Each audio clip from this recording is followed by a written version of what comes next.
एका लेकराने आत्महत्या केलेली आहे, तिचा मृत्यू झालेला आहे.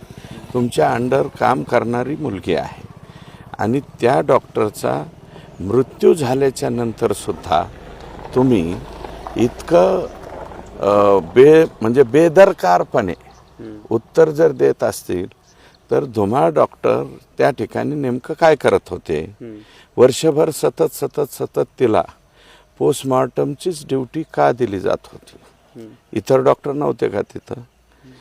त्या 82 मला वाटतं 82 PM रिपोर्टचा गठ्ठा मुलीच्या त्या राहत्या रूममध्ये सापडलेला आहे.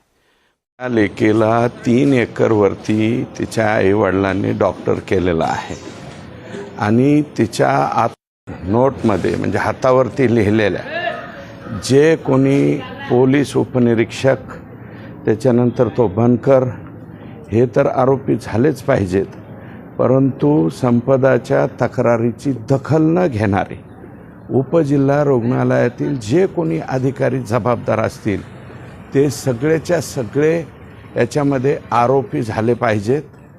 त्याची स्वतंत्र चौकशी झाली पाहिजे आणि हे जे सगळे आरोपी आहेत हे सगळेच्या सगळे लटकले पाहिजेत असं माझं मत आहे. 100% खरं आहे.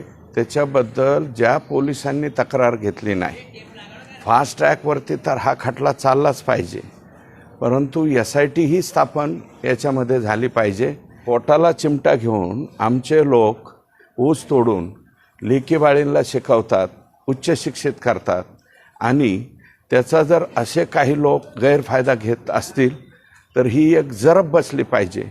इथून पुढं दुसरी डॉक्टर संपदा होता कामा नये याची संपूर्ण काळजी त्या ठिकाणी घेतली पाहिजे असं माझं मत आहे. राज्याच्या कानाकोपऱ्यातील महत्त्वाच्या व ताज्या बातम्या पाहण्यासाठी महाराष्ट्र माझा या न्यूज चॅनलला YouTube वर सबस्क्राईब करा आणि बेल आयकॉन प्रेस करा.